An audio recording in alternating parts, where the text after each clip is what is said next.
I wanted to talk about interdisciplinarity because I feel like this is a really important aspect of the BioLadies, in that we're not just a special interest group for industrial biotechnologists or people working in agri-tech, that we're actually a really amazingly diverse group of women. And for that reason, actually, I have most of the most interesting conversations about the bioeconomy in this forum.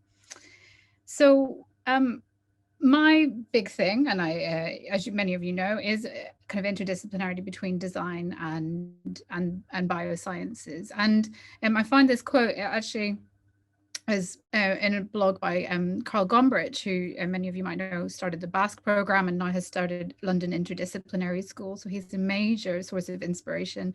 But he had mentioned this quote which said that really the frontier is at the interface.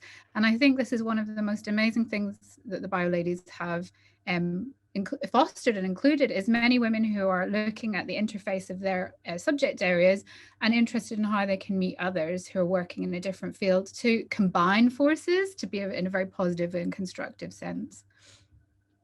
So I find this image, which I guess is probably not scientifically correct whatsoever, but this kind of network, this mycelial network that goes not only all over London, but all over the UK and even worldwide now, where we pop up BioLadies in different places with our beautiful mushrooms and distribute our spores and go further and further. And yeah, there was a description about interdisciplinarity that describes it as like a rhizome. So it's kind of this tangled mess, and you can't even really recognize it perhaps as a network. But a bit like the previous diagram, it pops up and it's not necessarily linked. The form of it doesn't necessarily look like the rhizome itself. But the idea is connection. And I think that's been something really powerful ever since the very first days that we've been meeting up as BioLadies in the Garden Museum with Jane Harris and people like that. I never would have, as a sort of biochemical engineer, had exposure to people like this without a forum such as a BioLadies network. So one thing that I did when I was in 2014 that I wanted to share with many of you, because I would love somebody else to have the opportunity to do this too, is I had a fellowship from the Winston Churchill Memorial Trust. And this is a traveling fellowship that enables you to spend up to several months working on an independent project of your own ideation. And I had been working in Cambridge as part of the Analgae project during my time at Incrops with Lilia and Bea and others. And we had been looking at bioremediation of nitrate waste, and we had our amazingly fancy bioreactor system in this beautiful polytunnel in the Botanic Garden. But I became interested in how we tackle real world issues of pollution. And here you see an image from Kanpur. This is where a lot of leather tanning happens in India. And I used my fellowship, as you can see here, planning it on the fly always, to go and spend 3 months in Mongolia, China, and India to understand the role of design in connecting what happens with the lab with what happens in real life. And through this, I met this wonderful, amazing woman, Pramila, who works for an NGO that deals with contaminated land. And that's when all the fun started. So I came back, I started this job at UCL, and I needed to bid for some money. And I wanted to work on a project with Chanel, who's here, and a few others, to look at how we could take up cadmium from polluted water. And I was working on this bid. And so this is a picture from the night where I went to the BioLadies network. I wasn't going to go because it was in Cambridge, it's quite far.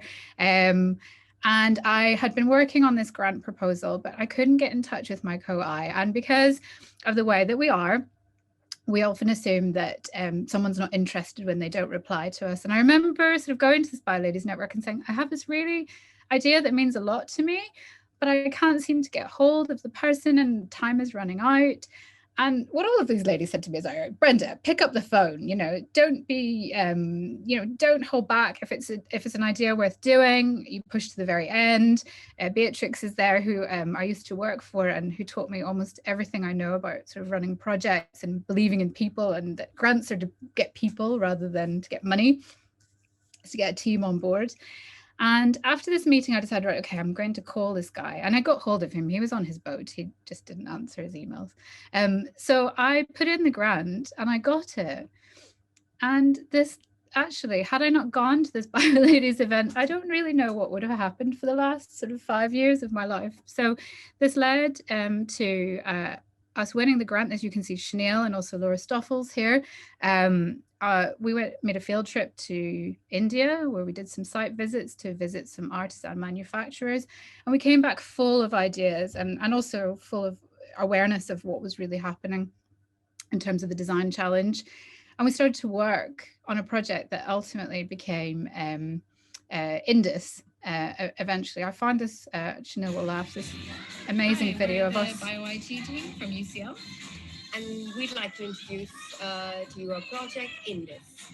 Indus is a tile-based modular system designed to clean wastewater through algal bioremediation. So this is us in a cafe trying to explain our project in less than 1 minute before the Water Futures competition, which we went on to win as a team, and Chanel sort of leading the design aspects and really kind of embodying a lot of the things I had been thinking about. So the project went on to take many different forms and become incredibly successful. But all of these adventures probably never would have come to pass had I not been there that evening and put in the bid. So I'm always incredibly grateful to the Bioladies, but it's also the power of sometimes vocalizing your vulnerabilities and letting other people support you.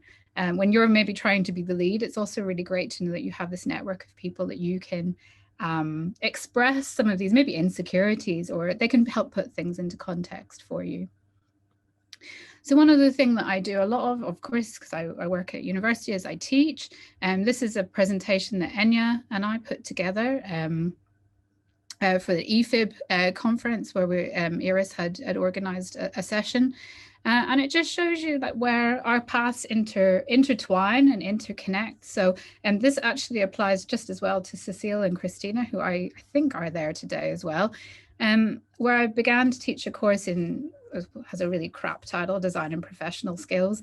But what we try and do is work on real world problems and connect to things that are actually going on and a present day concern. So we work on, in this case, we were working on sustainable bioenergy.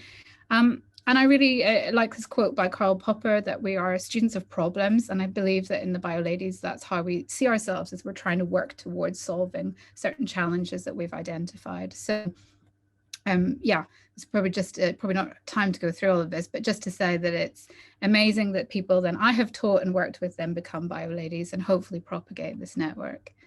So yeah, thank you to the Bioladies. Thank you very much to Iris in particular, who has been an amazing champion for me, as for many people. And this idea that we show up to each other's events, we invite each other to speak, we include each other when we have opportunities, I think is a wonderful sort of aspect of the Bioladies. And I hope it's one that we all take the responsibility to kind of propagate, and one that Iris has kind of inspired us to have. So yeah, thank you.